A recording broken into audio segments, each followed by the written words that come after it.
What's up, everybody? Welcome back to Worky Wednesdays. For those of you that don't know, we are filming in the Lehigh Valley, which is pretty much centrally located between New York City, Philadelphia, and Washington, D.C. So with that being said, nightlife here in the Valley, it gets pretty interesting. So this conversation is gonna definitely be a fun one, and I have a couple cool guests here to get us going in that direction. Got Jason over here to the left, and to his left we got my man George, and to George's left we got Chris. What's up, brother? How we doing? Good, man. Thanks so much for popping in. Great Hey, to see thanks everybody. for having us. Thanks for having me. Cool, man. Cool. So, Jason, ran into you. You and I casually bump into you out and about. Yeah. And it seems like every time I do bump into you, you always take care of us, whether from with a group of guys or just in general.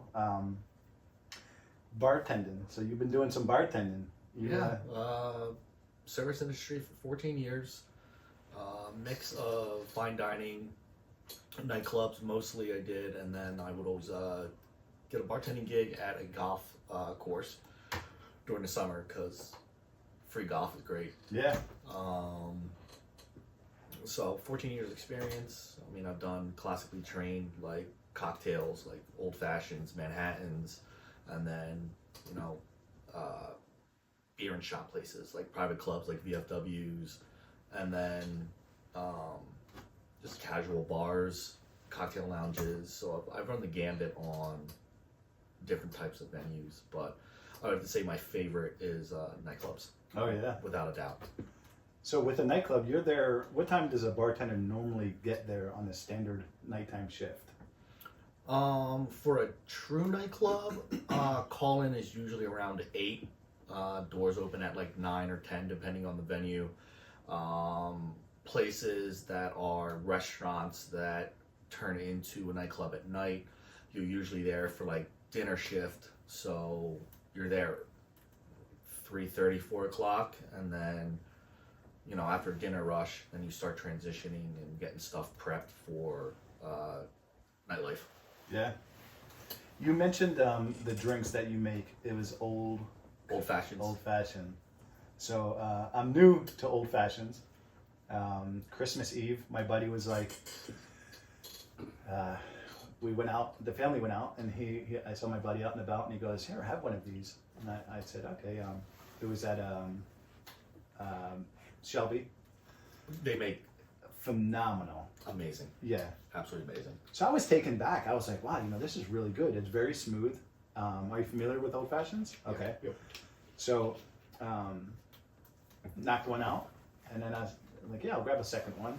And then, we're having a conversation, and everything's going well. Again, it's Christmas Eve, and bartender's like, you want to have another one? And I'm like, and my buddy was like, yeah, we'll get us another one. And then before I know it, they're like, hey, we're wrapping up. Does anybody want any more? And I'm like, yeah, I'll take one more. I don't even know. My wife obviously brought me home, but great drinks, and they hit hard. So. They do. And they're smooth, so they go down so easily. Do you know off the top of your head what's in one? It's going to be bitters, depending on the recipe, the house recipe. They have different sorts. They have orange. There's a ton of different flavors. Gotcha. Of bitters, bourbon or whiskey. So usually, some places do a shortcut. They use simple syrup. I prefer to get a sugar in the raw cube, and you use enough of the bitters to where when you muddle it, it makes like a slurry. Huh. You don't want it too watery, you don't want it too thick. Right. So that's usually like the right balance for it, is where you get like a nice little slurry from the bitters muddled with the cube, the whiskey, and then topped off with a little bit of, it's muddled with cherry. And then topped off with a little bit of club. This is gonna be fun. I can tell we're talking to a true professional here. What's your cherry of choice? like a Luxardo, or would you So- go with a what's the other cherry that most bartenders use? Oh, the starts with an M. Maraschino. Maraschino. Yes. Those are Maraschino, garbage. yeah. Those are Yeah. garbage. I hate those. So you're going with the Luxardo, Yes. and then you kind of let the Luxardo soak in. So when you're done with it, you could taste that nice whiskey. There's I forget the brand, but they actually make ones that are soaked in whiskey, Yes. and that adds a really nice complexity to the old fashioned. Interesting. I'm actually, I kind of wish I had one right now, but I don't mind them. I just don't like sometimes the bitters. That's what if they Again, it certain depends bitters. on- Yeah. Yeah. I was introduced to an old fashioned at the age of not even. I don't think I was of drinking age. 12. Right? No, not even. Right? I was 5.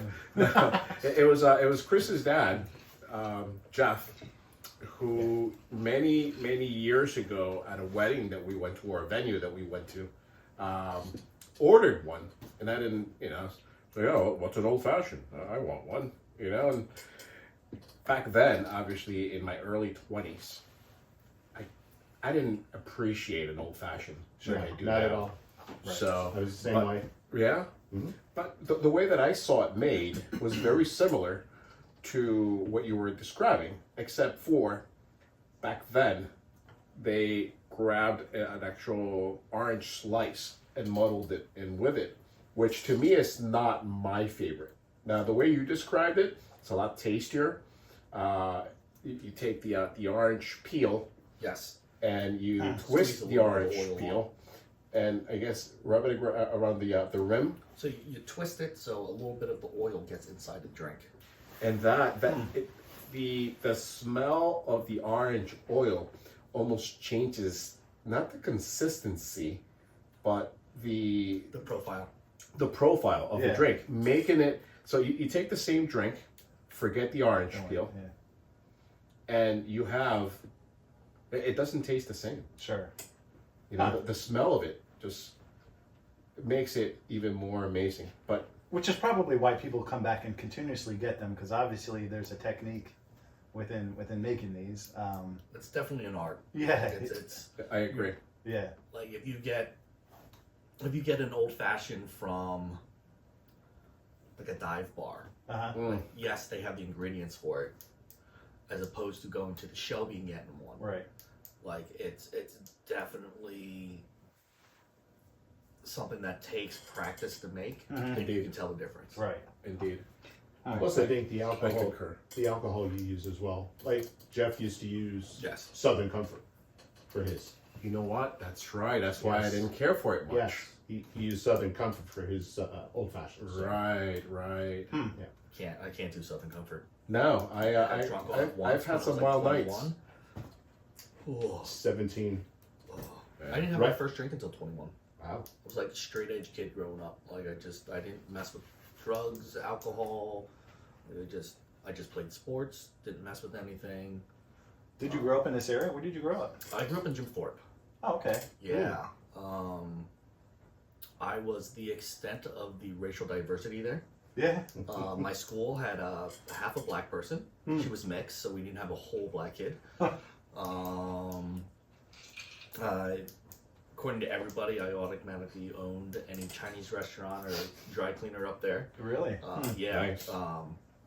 It was it's a little bit of a racist area, I would say, Yeah. and by a little, I mean very. Yeah.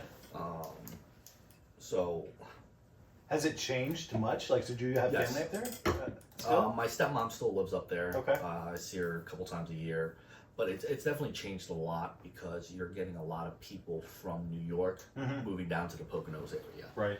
Because I mean, Wilkes-Barre is what, hour from New York. Yeah. Yeah. So you're getting a lot of people making New York City money, getting property and building a house in True. like the Poconos for a fifth of what they'd be paying for it in New York. There's a lot of good restaurants in the Jim Thorpe area now. Yes. And Sure. the stories are, these are owned now by people who were once living in New York and now they're bringing that New York eatery to the Jim Thorpe area. Yes. The in Jim Thorpe, like you think like sushi platters or like I'm drawing a blank, but like the slivers of like tuna is like seared with a torch. Yeah. Like you would not think Jim Thorpe. Yeah, did that. yeah. No. Wow. Do you, But, do you- I mean- do you own that? Do you own that? My cousin.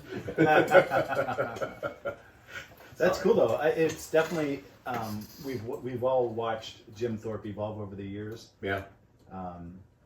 We'll use the word evolved. Yeah. Yes. Yeah. It really has. Now it is a beautiful town. Yeah. It's a It's a small gorgeous town. town. Small, Yeah. compact town. That's for sure. Yes. Yes. Very. I really enjoy the train ride Sure. that they have through Jim Thorpe. So you get into this old train from the early 1900s, and they take you. I think it's a 5-mile ride up the mountain. Is that right? I know it's down the Lehigh Valley Gorge, but honestly, if you're from Jim Thorpe, it's your least favorite time of the year. Yeah. No, traffic is crazy. I'm It's sure. absolutely insane. Yeah. But there is they do parking up on Main Street, not Main Street, up on all the Jim Thorpe people call it the hill. Up past the prison. It's above the prison. Okay. Yeah. Yep. The old baseball field, Sam Miller. You can park there and then you take a shuttle down. I didn't know And it's a lot easier to get to than trying to park in Of course. by the Parking train lot. tracks. Yeah. Yeah. You go there for whitewater rafting as well. And skirmish. But going back, there's a lot of great bars, like pretty decent bars. There's an Irish pub right in the center of Jim Thorpe. There, what is that area called? I know during Town square. Is it the town like a town square? Or is it Almost. a triangle or something like that? It's it seems Jim Thorpe it is would like be. divided in like the east side and the west side, which is split by the bridge between the two sides of the town. It's right by the train station. I know that's it's the west side. The west side.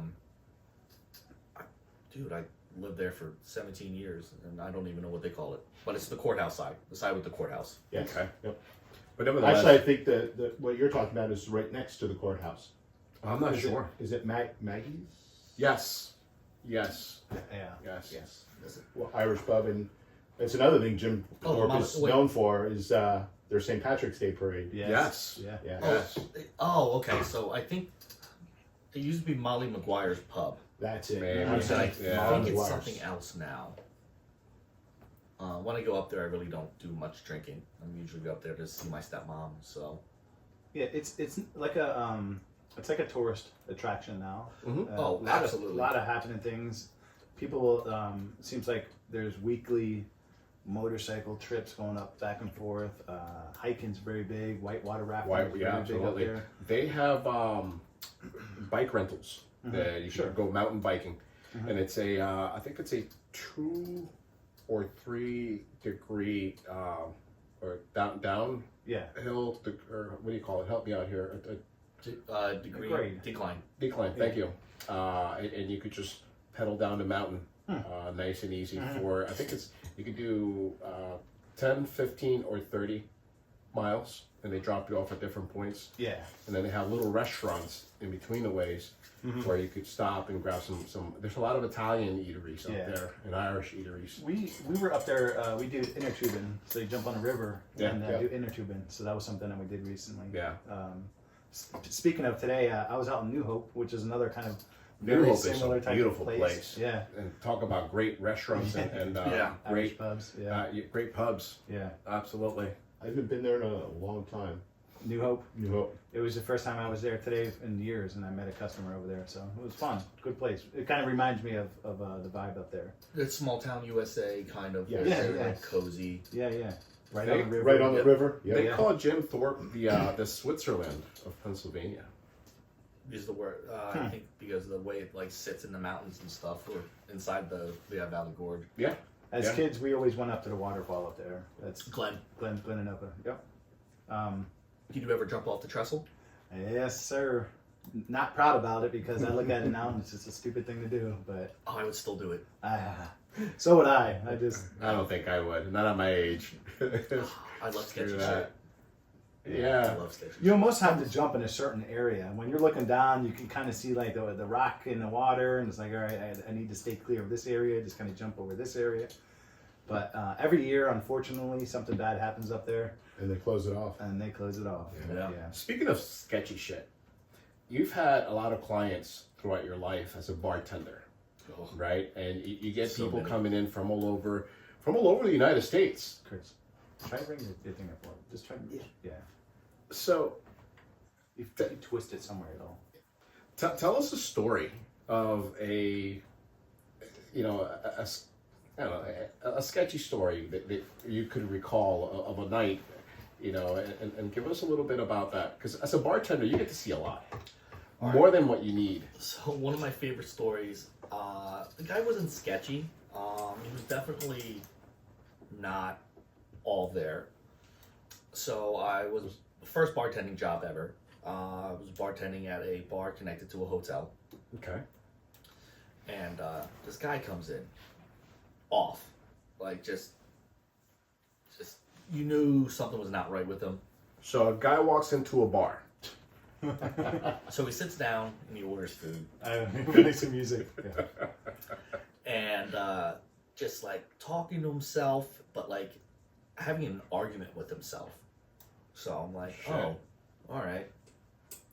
This is how the day's gonna start. Perfect. Love this for me. Was it 9 o'clock on a Saturday? No, it was like probably around. It was lunchtime on like a Saturday. Oh, okay. All right. So the regular crowd wasn't shuffling out. No. This was early in the day because I was the opener. Okay. And so he gets his food, and I go to the back to get some fruit to cut, to prep for later in the night, and I come back and he's gone. Left money on the bar, was gone. Oh, so he didn't dine and ditch. No, he paid. Okay. So a couple days later, I open the bar and I'm smelling something, and I'm like, what is this smell? So I'm like looking around, I'm like trying to follow my nose, and I'm like, It always snows. it's coming from above. So I hop on a chair and lift up one of the tiles from the drop ceiling, and that dude that was there hid his food up in the drop ceiling What and left it there. the heck? And it was one of the weirdest bartending experiences that I've had. Like, the guy wasn't a bad person. He was just not all there and just did some really weird shit. So he came in a couple weeks later, and he's talking, but he was like, seemed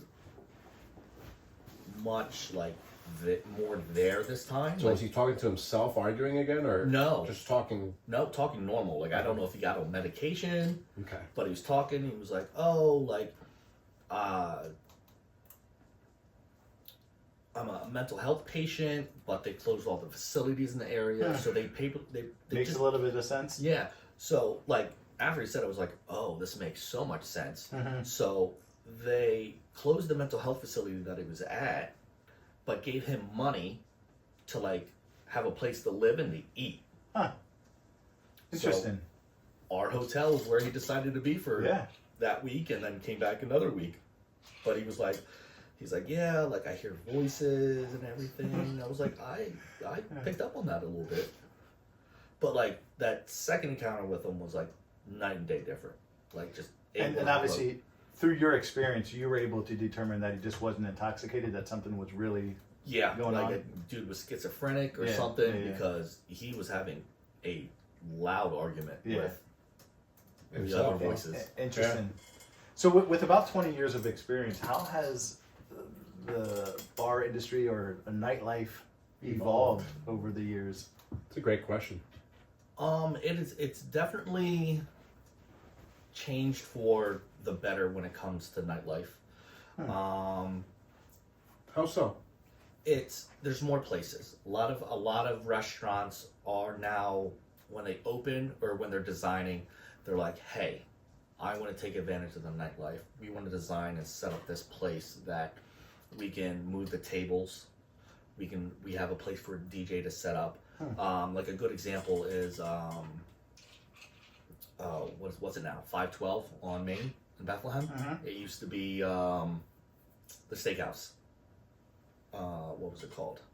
But I mean, it was a restaurant, but had a DJ booth built into it right away from the jump. Yeah. In preparation for taking advantage of the Lehigh Valley nightlife. That's pretty impressive. Yeah. Never heard So of I that. mean, like the forethought of that is fantastic. Like you don't have to get a foldable table, set it up, throw a tablecloth Sure, on it right, for the right. DJ to set up. Like, all right, he's got his own dedicated space. He has, you know, all the auxiliary jacks that it needs, and you see that happening with a lot of places. The only thing that the Lehigh Valley really is missing is a dedicated space purely a nightclub. Yes. Like I everything miss is those I old restaurant. Banana was going to Joe's say that, days. right? You know, Right. from the Boca Joe's, Banana Joe's, Yeah. Rockin' Rockin' Robins, yeah. Rockin' Robins, CC Coconuts. right? Do you remember that place? Yeah. Wasn't that across the street from your parents' house? Oh, on Lehigh Street there, they Yeah. tore it down, and put the Dunkin' Donuts up. Right. I don't think it was called CC's Coconuts, but I just gonna let the old heads talk about this. Yeah, No, but- yeah. No, but I was going to say you're saying that the like restaurants are now getting into taking advantage of their space they have Yes.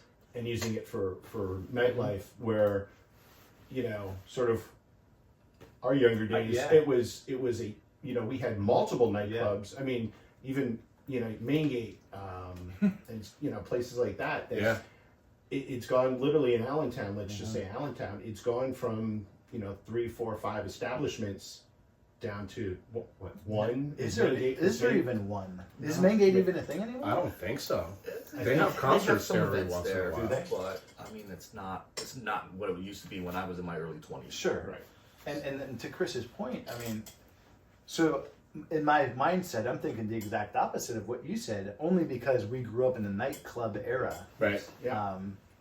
And now I just don't think everything nowadays is more like a bar or a pub that plays music at nighttime. Yes. Yeah. But A restaurant. a restaurant that converts Right. over, right? And again, brilliant business idea. I love it.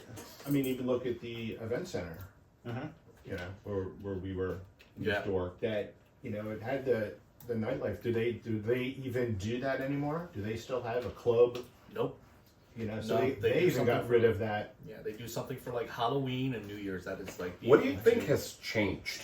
Is it people who have changed and ruined it?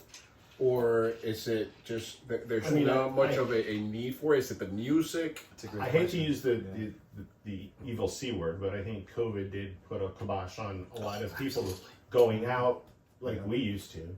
Yeah. But then, I think, not to be the boomer, but I think technology as well. People don't go out as much. Yeah, no, I The younger agree. crowd, sits at home and will sooner go through reels or make TikToks instead of going to a dance club. I don't know, man. I mean, I hear, for example, my daughter and her friends, they would love to find a place where they could go out, have a good time, listen to music, dance. I think that there are still people there that, in their 20s, they would still like to have the same fun, the same type of nightlife that we used to have. I'm sure. I- It's just not there. Yeah. And off the top of my head, I honestly can't think of an under 21 venue. No. Like, The only under 21 venue I know of is Hummel's out in Lenhartsville. They do country line dancing, Yeah. and that's under 21, but it's only like a Thursday night. yeah. But even 21 and over, it's Yeah. like the club style that we grew up with, if you will. That's just You know what I it's want to almost start, guys? non-existent. Yeah. I would love to start a silent disco. Have you guys ever done that? Yes, I went to one in Philly. Wasn't it amazing? They didn't call it disco though. Well, Yeah. have you ever been to one, No. Jesse? No. All right, so what we're doing right now, so we have our headphones on, and Chris could be listening to country music and doing his own dancing with his partner. You and your wife could be listening to whatever kind of music you and she likes. We could be listening to Hip-hop. hip hop, and I could be listening to merengue, and I could be dancing to merengue. He's dancing to hip hop. You're dancing to whatever you want to dance to, and he's doing line dancing. But you walk into the place, everybody's got this loud music in their ears, And it's right? silent.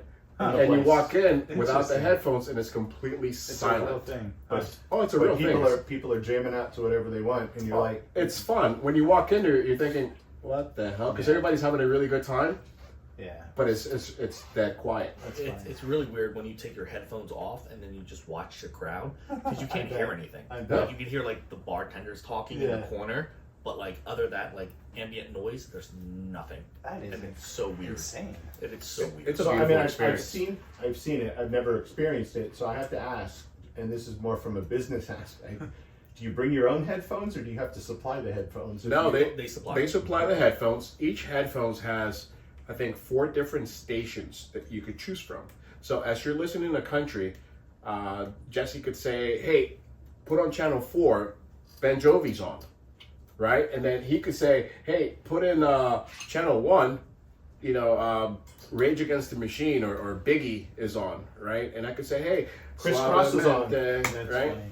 And you guys could actually listen to whatever channel you want to. You Yeah. could switch 1, 2, 3, 4, That's and funny. listen to whatever kind of. You know, I think when you talk about the 21 and younger type of atmosphere or facilities around anymore, I think liability.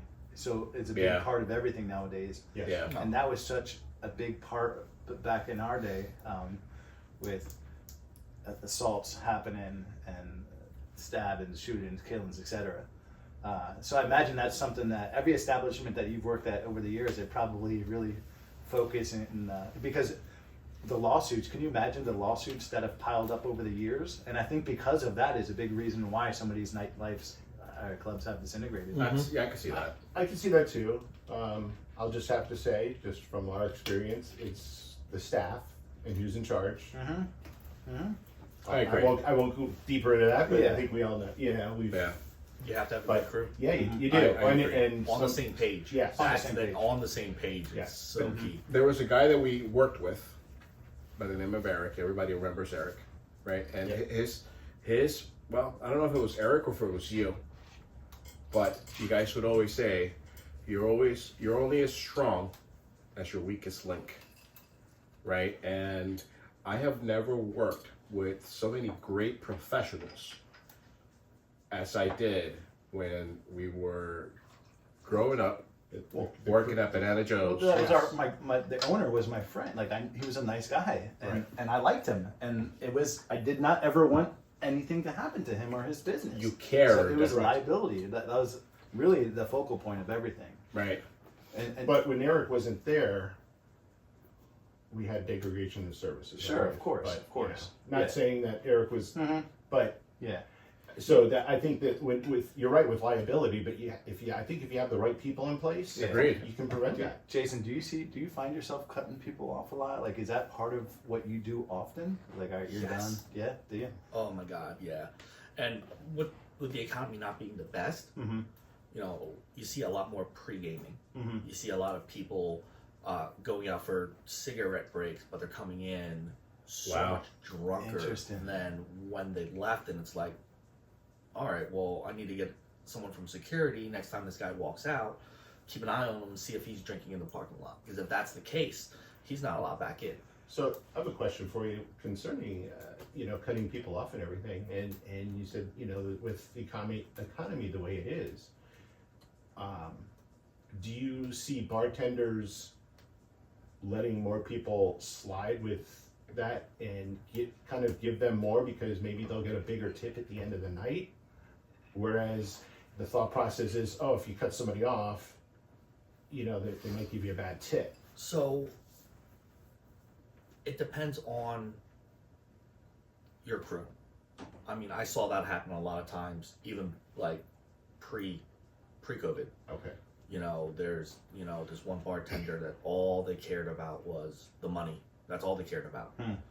Like they didn't give a shit about anything. They didn't care if this dude went home, crashed, They just killed a minivan full with a family in it. Like all One of the dude bigger cared, tip. yeah, all the dude cared about was money. Like that was, and so Yikes. like you have guys like that, and you're gonna get that, Mm-hmm. you know, 20 years ago, 10 years ago, now, 10 years from now, Sure. 20 years from now. So it a lot of it has to do with people understanding how much liability is on me as a bartender. Like, if I overserve someone, they leave, they get in an accident. Like, dude, that's my ass in a sling. Yeah, And a lot of customers don't understand that it's I'm directly responsible for your safety. So if you leave and crash, you're suing me. Yeah. So like, I'm sorry that I don't feel bad that I'm cutting you off because you want one more drink. Are you gonna pay my bills when I'm in prison? You mentioned about customers leaving and coming back in. What are some other things that you literally hate when it comes to customers? I thought we were keeping this short tonight.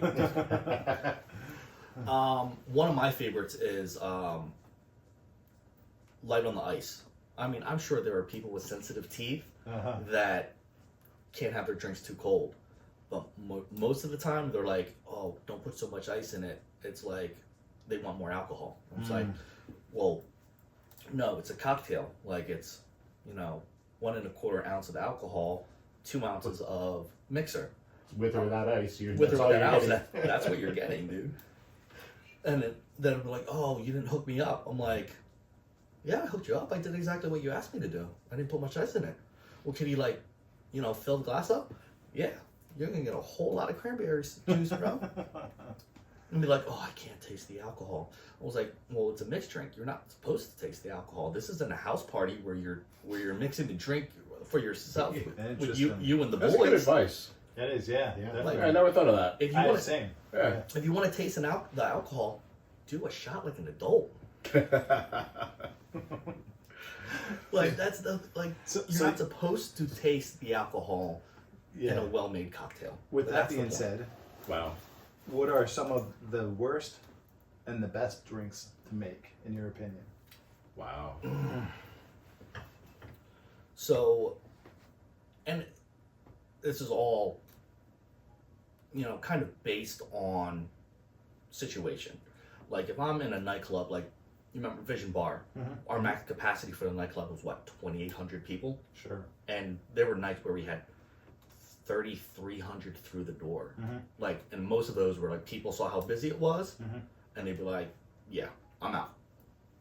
So, my least favorite in that situation. I've been one of those people. Sorry.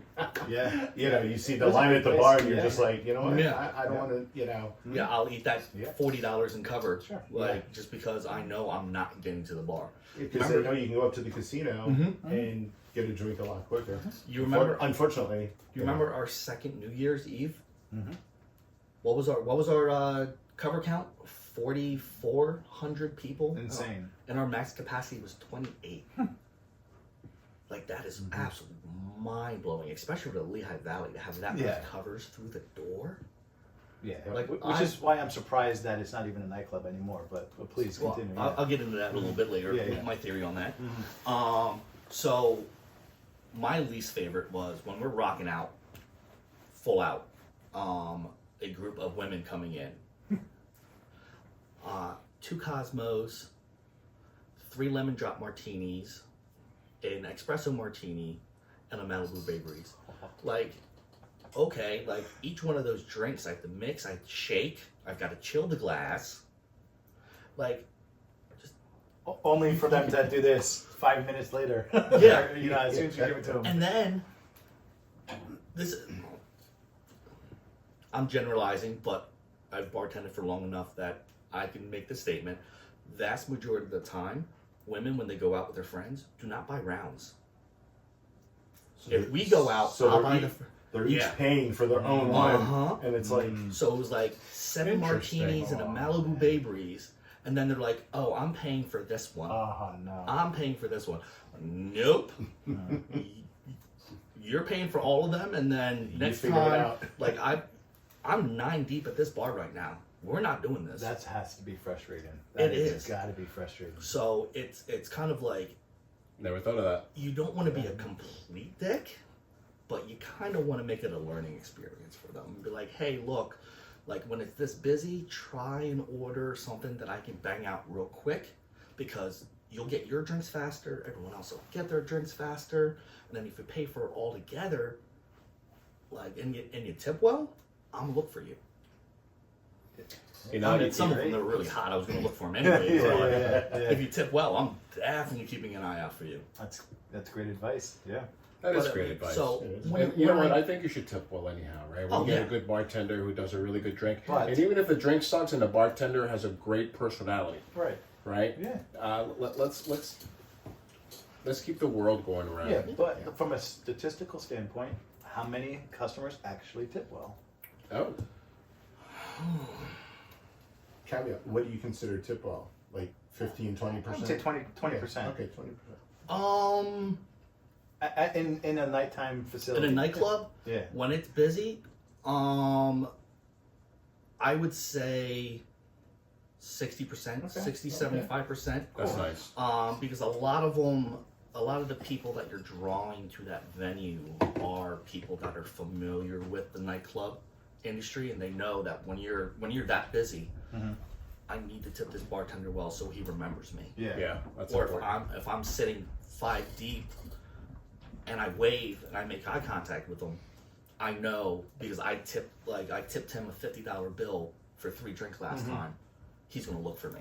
This is great And I- advice. This Right. is you guys Yeah. listen to this, and you young ladies and young men out there So listen I to have this. done this in the past where I've tipped like 3 or 4 times what the drink costs, thinking the same thing. That Yeah. the bartender would actually take care of me. I don't know if it's my looks, was it my breath, whatever the case may be, but they wouldn't even actually look at me once more. Was the bartender white? Yeah, why? I mean, you are a little I'm funny not- looking, yeah. but you know, besides that, you know, No, all seriousness. I mean, though. it's shit happens. it Right? depends on the bartender. Mhm. You have some that are very regimented. I'm going left to right, then going back Okay, from that the makes- left to that right. makes sense. Like Mhm. I'm They're working the I'm bar down. the way, Yes. like, a So specific way. that's the way I was, but my eyes were always roaming for that customer that took care of me earlier. Because why would I help this person that's ordered the same thing as him, but I need 5 times as much off of that customer because he tipped me, $100 off of his round. So it just, for me, it makes sense that I'm going to take care of that guy because, like, yeah, the business isn't losing out money because I'm bringing in those same amount of drinks, but I'm still getting mine. Right. And that customer is going to leave knowing that, oh, like, this dude took care of me. Like, I'm going to come back and see him. Exactly. So they get that elevated experience where they feel really important, but they were also taking care of me. That's why I was taking care of him. It's a mutual symbiotic relationship between bartenders and customers. So it's like it's tip off and tip well when you go to the bar, unless you're running a tab. But if you're running a tab, guarantee you, if you throw that, if you know it's going to be a big tab, slide that bartender a 50 from the jump. Nice. From the jump, before you even know what your tab's going to be, is you'd be like, hey, this is for you for now. Like, keep an eye out for me. I'm going to take care of you. Very cool. That's And good you see advice. that, and as a bartender, I see that 50, I'm scanning for you all night. Very I'm cool. going to take care of you. So what if now let's reverse that, and what if you have somebody that doesn't pay or is next to nothing, just paying for the drink and bouncing, or doesn't even Like orders around and only tips you $1. yeah Oh. That's where the working left to right Gotcha. comes into play. Like you go down in order, you're working your way down. It'd be like you're not just jumping around, so people aren't like, oh, he's only taking care of these certain people. They can see that you have a progression that you're working down. So it's like, okay, so if they're not feeling ignored, they can kind of understand where my process is. But I'm keeping my eye out for that customer that really took care of me. Smart.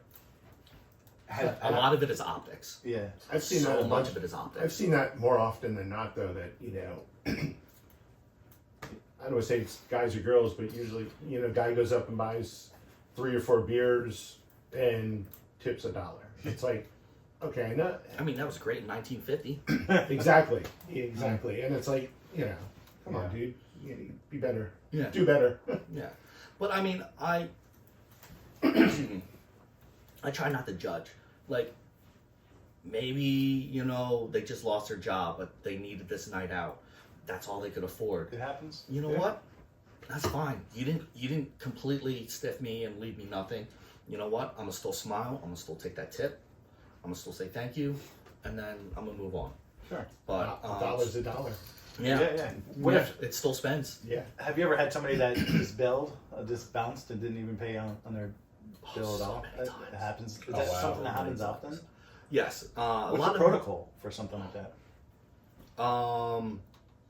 Well, I mean, at some places you keep the card, you run it. Mm-hmm. You don't make a tip on it because you can't Sure. add the tip on. But at least the house is getting the money, and you're not responsible for paying that. Don't some places though now put up like signs that says if you leave, without signing for A your gratuity card, will be added onto it. 18 or 20% will be automatically added. I've seen that in some places. I haven't seen it anywhere in Pennsylvania. I don't know the legality of that. New York City does that, Okay. and Atlanta does that. Georgia.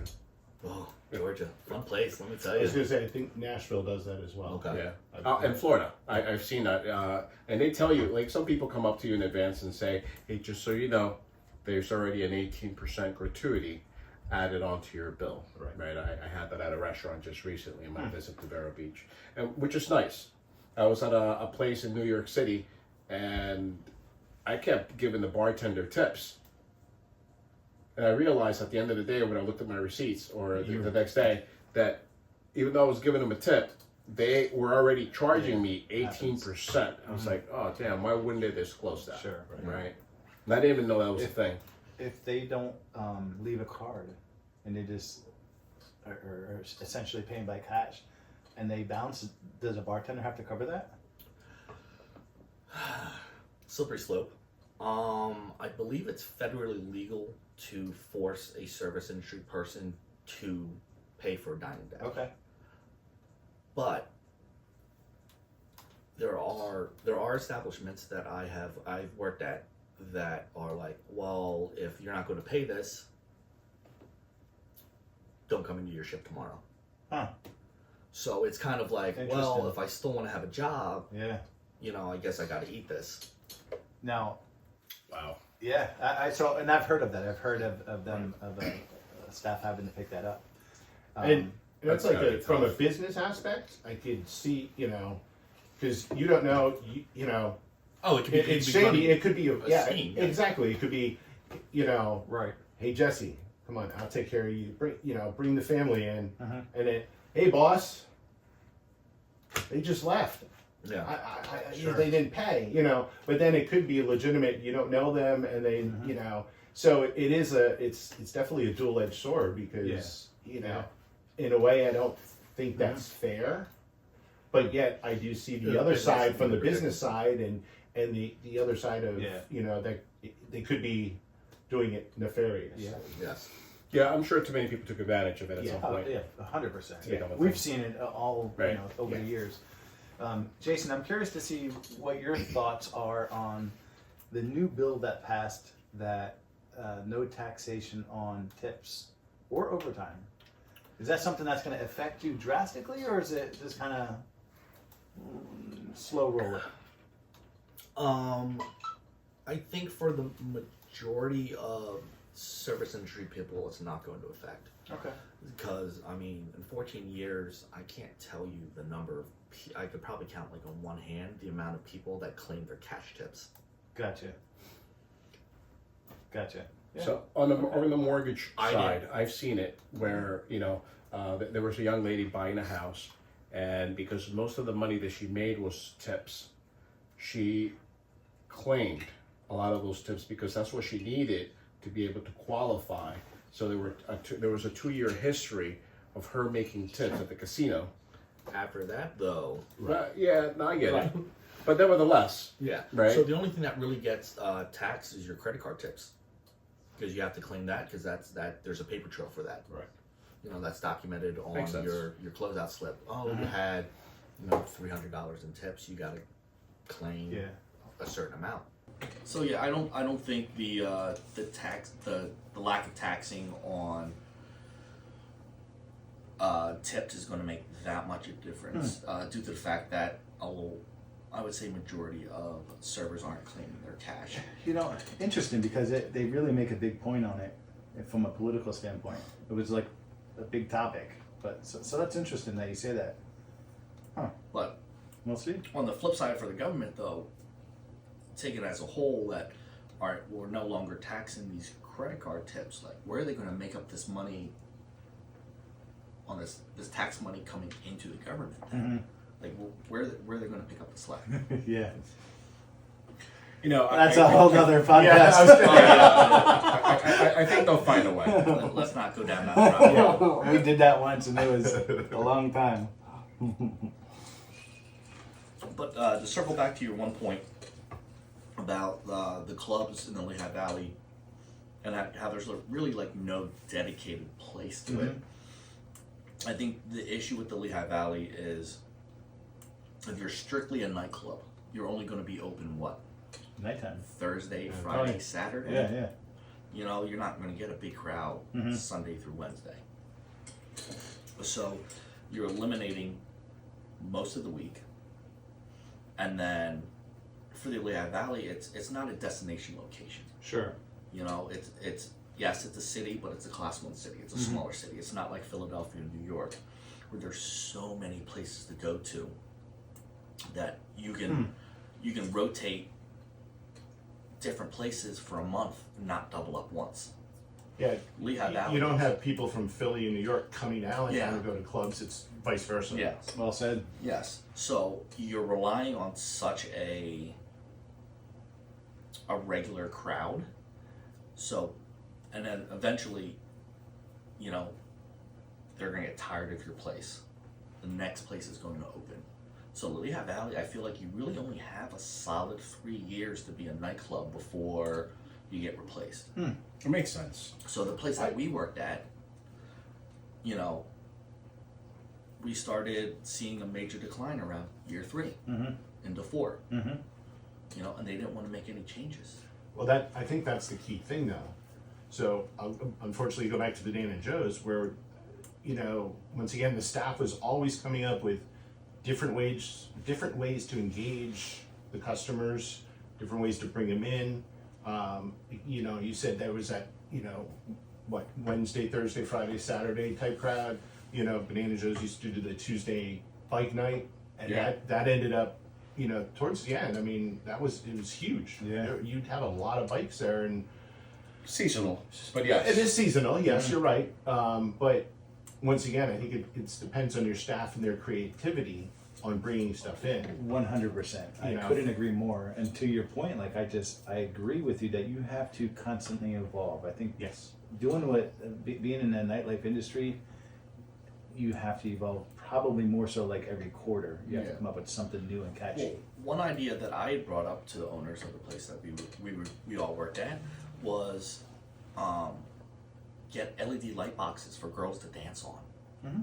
Girls girls are going out to dance. Guys are going out to meet girls. Yes. Right. You attract the females, you're going to attract the guys. Exactly. So you have to cater to that female crowd. So I was like, LED light boxes for girls to get up and dance on. They can be the center of attention. Eyes on them. Come on now. Sure. No, couldn't agree more. Or They like, didn't wanna do or that. like what we had when they renovated. They had the boxes. stage. No, they had the Stages. stage. Yeah, was yeah. just only chicks were allowed up there, Mm-hmm. unless you knew a bouncer. Yeah. But yeah, so you're exactly right. Well, you guys, the facilities, they bring in professional dancers, which is catchy here. And again, in stages, we've done it way back in the day, and I've seen it done here. And again, I just think it's catchy. It's a phase. Yeah. And then, But I think that it loses its novelty after half It a year. does. I can see sure, that. yeah. Half a Yeah. year. Yeah. But like they hung on to it for like 2 years, and it's like okay, cool. you know. But I mean, for a place that's a dedicated nightclub, I think every few years, you need to relaunch. You know, do some remodeling. You need to change it up because, guess what? If you don't, new place down the road just opened up. Right. And I think we were fortunate when we were brought into the industry there were so many different, our facility was huge. There was techno room, there was hip hop. That's what I loved about it. Yeah, there was There was karaoke downstairs. There was the outside in the summer. Yeah, you'd have a live band outside, Yeah. and literally just right up the steps, and you go inside, and there's club music, or I hate karaoke. Probably like the only Asian that hates karaoke. Like, Dude, you give me 2 beers, man. I'm like, I think I'm Taylor Swift, man. I will say you do have an amazing voice when you sing. I'm just saying, just putting that out there. No. especially when we've So- had 3 drinks or 4 drinks. Yeah, exactly, Wow. exactly. No, Jesse's a good singer. Which and you can throw names out there, not to put you on the spot, Jason. And actually, this goes for everybody. What would be your top 3 spots in the Lehigh Valley? Talk what about am I looking eateries. for? Am I looking Eateries. Just in general, nightclub? Yeah, Nightlife? Let me write this down. Yeah.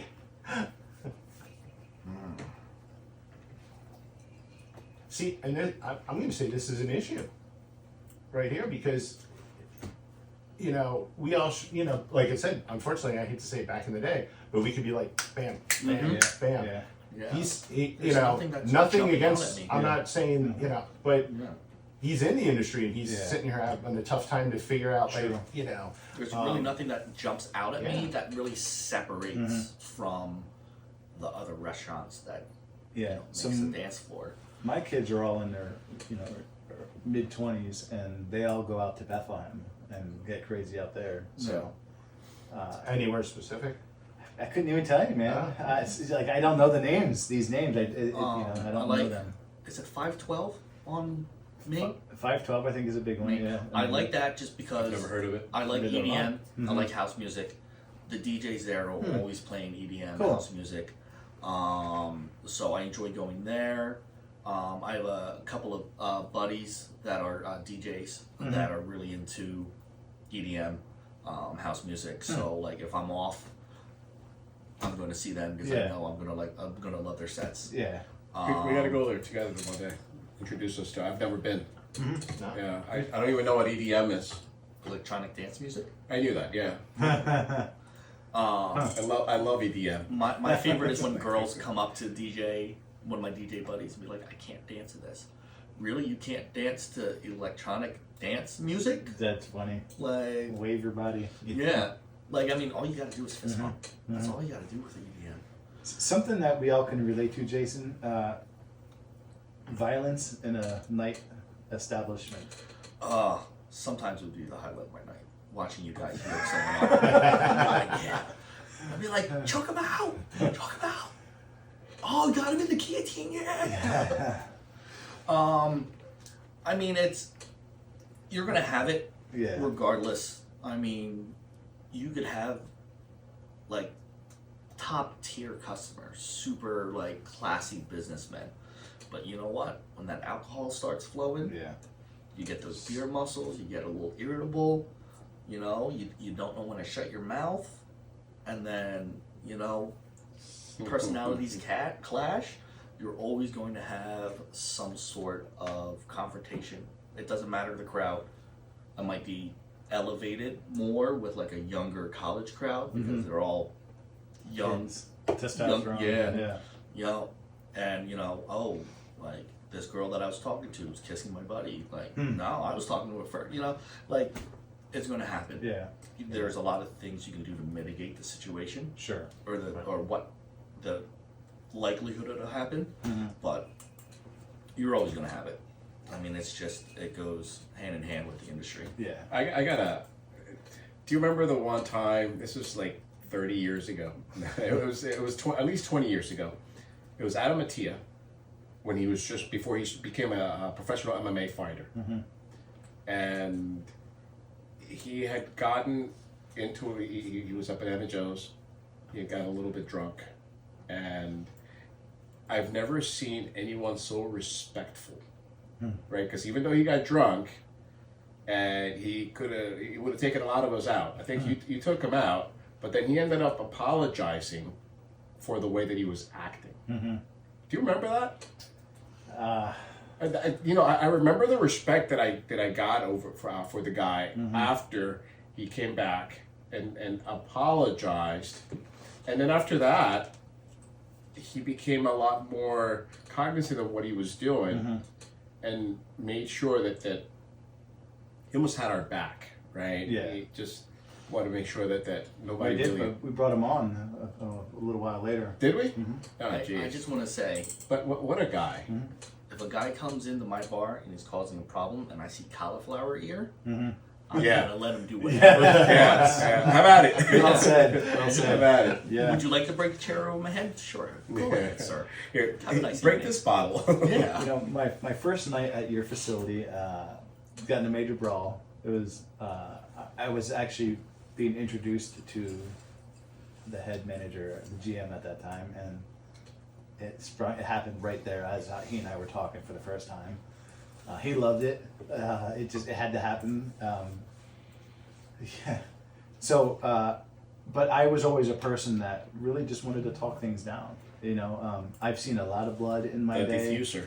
Yeah, Yeah. I had a freaking pistol, you know, a foot away from my face. Never really wanted to escalate things to where we had to get physical with people. So, you know, I've been, over the years, I've developed a good sense of communication and just trying to de-escalate. And I've gotten really good with it over the years. And again, going back to the liability aspect of it, Yeah. but we've seen far too much, you know, blood and everything else in between to try to, and that's why I never really brought on guys or like I never enjoyed working with any of the meatheads that went up, you know. Right. The hotheads that, Yeah, the hotheads. you know, that just all they wanted to do was, Yeah, you gotta listen to me and I'm Liability. throwing you out. Yeah. And that's what Liability. differentiates us back in the old day to a lot of the new people now, right? The big guys. well, they were the Hey. wife beater crew, the wife Yeah. beater guys. We weren't big guys. A lot of us were trained. We had our military training. You know, you was an MP, you were a Marine, and we knew how to talk to people. We knew how to de-escalate a situation, and we, by a flash or a click of a flashlight, we were there. We knew how to communicate without having to say a word. Yes. And I love Right. that working at the event center. Yeah. Like if I saw a flashlight, I was like, Right? What's going on? Well, Something's going you know, on. at the same token, But I also had a flashlight at my Sure. bar station, Yeah. and I knew that. right? if I think had you to- flashed yeah. me several times. I also I also thought I took good care of the bartenders because you guys were our money makers, Oh, indeed. and I do remember, Really, without them, of we course, weren't needed. So At, yeah. at no point did I ever feel that you guys did not have my back, and like that's such a thing that like puts you at ease. That if I had a problem, like I'm just hitting my flashlight and you're there. right? Like you mowing over customers to get there, but I know you were going to be there. Sure. You had my back. Because at the end of the day, far too many people wake up the next morning in a jail cell, not even realizing that they did something so stupid. Right. Whether throw a glass bottle at somebody or a bartender or Yeah. something like, Which goes back to what he said, right? A lot of professional people, yeah, you know, doctors, attorneys, they don't know what they're doing. yeah, They get too drunk and not realize that, Sure. you know, well, we have to remember that they're humans, but, you know, not realize that they're doing something that which is out of character for their profession. yeah. So, and it's an unfortunate thing. I've seen it too many Yeah. times. I'm not gonna go down this path too much, but so being a single guy, did the chicks always the chicks that you're serving at the end of the night, like they're I don't even know if I want to go down this So- road. No, you started it. Go down that route. Dude, how many chicks hit on you that are single and trying to get free drinks out of you? Yeah, A lot, especially for how like average looking I am. Like 8s and 9s. yeah. Throwing numbers at me and it's like, dude, I'm like average looking, and if we take personality into it, I'm like a 2.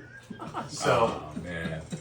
You're hard on yourself, so brother. you say you have a lot throwing them at you. Yeah. How many do you act on?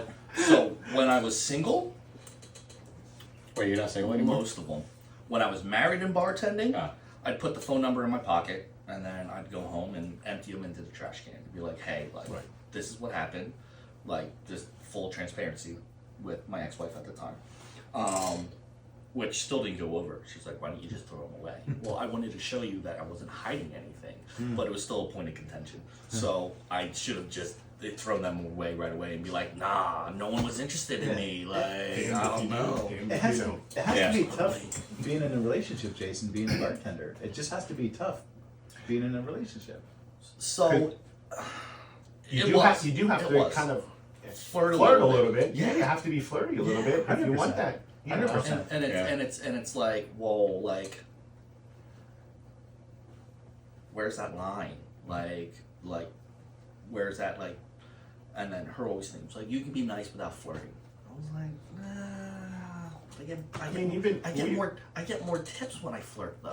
Even we still have to. We were flirty as well. I mean, not because we also have to keep that, the crowd Professionalism, happy. yeah. Stuff like that. What do you have to smile for? Because you're Mr. Flirty anyway. So Oh, come on now. I mean, but- you were known as. You would flirt with anything that moved. Well, you need to make sure, you guys being on the security staff, you need to make sure that the patrons feel safe and comfortable. They need to make sure that the patrons feel special, Yes. and that's what's going to keep the reoccurring business Yeah. at the end of the day. You were always courteous, and people always mistook your kindness for flirting. I think Right. he was flirting. I think he was flirting. George is trying to, Jason, tell us a quick drunk story, man. Tell us something Wait, wild, man. me that- drunk or someone else drunk? A drunk customer or something, that just a wild thing that is what at the top of your list in terms of a crazy story. Oh man, there's so many to choose from. Like, I mean, just from the casino. I mean, Let me help you out. Take a New Year's Eve story. Because usually a lot of stupid stuff Alright, happens to can New we- Year's Yeah, Eve. can we make sure that Christmas. you would think all right? So, bartending and New Year's Eve, and this girl was like flirting like so hardcore. Had a big rock on her hand too, and I was like, oh. And I had my wedding band on too. And I was like, she was like, oh, let me get your number. I was like, oh, I'm married. I'm like, so are you? But she was like, if it's in a different area code, it doesn't count. I'm like, oh wow, you are just a gem. Let's not go down this rabbit hole. So, I mean, we're super busy. Like, you remember how New Year's Eve was there? Yep. And she gets lost in the crowd. I get lost in bartending. My head's down. I'm just slinging drinks. Next thing I know, I'm going to clear empty plastics off the bar. There's a pair of panties in this one plastic cup. I'm like, what the fuck is this? I'm like, ew. Like, I'm throwing that away. And then I see a receipt paper there with a phone number written on it. Huh. And it's her number. And I was like, that's disgusting. I just threw it away. I'm like, I'm not dealing with this. How hot was she? 1 to 10. A hard 9. Wow. She was a Did- hard 9. Like, and you knew that the panties were from her. yeah, because her name was Tina. Okay. I wrote Tina on it. Her phone number. It was a Philly phone number. It was 267. You just talked last week. No. Just kidding. No. I mean, that's not even the craziest one. Yeah. That was just kind of like Sure. a wild story. But Yeah. I mean, I don't think it was like anything. Yeah, and we could go all night with. We have some a lot of good crazy yeah. stories. If you could go back, and actually we won't go down that road. But if you could give any advice for anybody looking to become a bartender, what advice would you give somebody out there that's watching and saying, you know what, something I need to make extra income? What advice would you give? Patience. If this job is, being a bartender is going to teach you anything, it's going to teach you patience. You're going to deal with rude customers. You're going to deal with drunk people. You're going to deal with the dregs of society. Mhm. You're going to deal Entitled with people. entitled people. So like if your patience is not top tier, or your ability to compartmentalize and just push those feelings down and just be able to like give your cheesy retail smile, don't get into the service industry. You have to love dealing with people. That was one of my favorite parts. Like I'm an extrovert. I crave human interaction, whether it's a good interaction, a bad interaction. Because I know for every bad interaction I have, I'm gonna have 5 good interactions with the customers that I absolutely love. So you have to be able to like really like compartmentalize those bad experiences, because you know what, if you dwell on that, it's going to ruin 5 possibly exceptional experiences with great customers. So like you gotta shrug it off Right. and just put your head down and get back to your job, smile, because it's as much as some bartenders are egomaniacs, it's not about you, Sure. it's about the customer. Right. It sounds like you really enjoy doing what you're doing. 10 years it. from now, are you still going to be bartender? No, No? no. Okay. Maybe I always thought maybe at a golf course, Yeah? Okay. just to get some free golf. Okay. Cool. But I mean, I have my daytime job now. I'm doing sales. I get that human interaction. Sometimes at the end of the day, I don't want to deal with people. I'm You know, just kind of burned out from dealing with people and need Yeah. to recharge those social batteries. But bartending is a different environment. yeah. I'm glad you brought that up too, Jason, because a lot of people forget that bartenders and security staff, that it's something they do for extra income. Most of the bartenders and most of the security or bouncers that I've worked with over the years are very smart and educated people and have careers, very good careers. They're just looking for extra income or need extra income. Or Or they enjoy whatever. doing Or it they- too. Yeah, Yeah. that too. And it polishes your skills, right? So I It's think like, where else are you going to experience such a wide variety of people on any given night? well said. Yeah. Well, I think with that being said, tip your bartenders out there, respect them. They're there to help you guys and ensure that you have a good time. I think that's saying in general, right? You know, and that's, Agreed. Yeah, agreed. couldn't agree on that anymore. So a bartender's there to make sure that you have a good time, but also to make sure that you get home safely. So if they cut you off, don't get mad. They're looking out for your safety. Well said. Jason, thank you so much for coming, man. I had It was a an absolute blast. blast. Yeah, This dude. was so much fun. Yeah, and we could definitely. I would love for you to come back and we can take it another route. Yes, and, for sure. We could just keep doing stories. Chris, thank you for coming, man. Thank you Had for a the blast, invite. brother. George, Appreciate it. that was Jesse, great. thank you for hosting us, and thank you for making this as enjoyable as you often do, man. We appreciate you. Thank you. It was a great conversation, and we could definitely. Once these cameras go off, we'll start telling some good stories. Yes. Yeah. Thanks so The much, real guys. juicy ones. Working Wednesdays, guys. Checking out. Please like, subscribe, and we'll see you next time.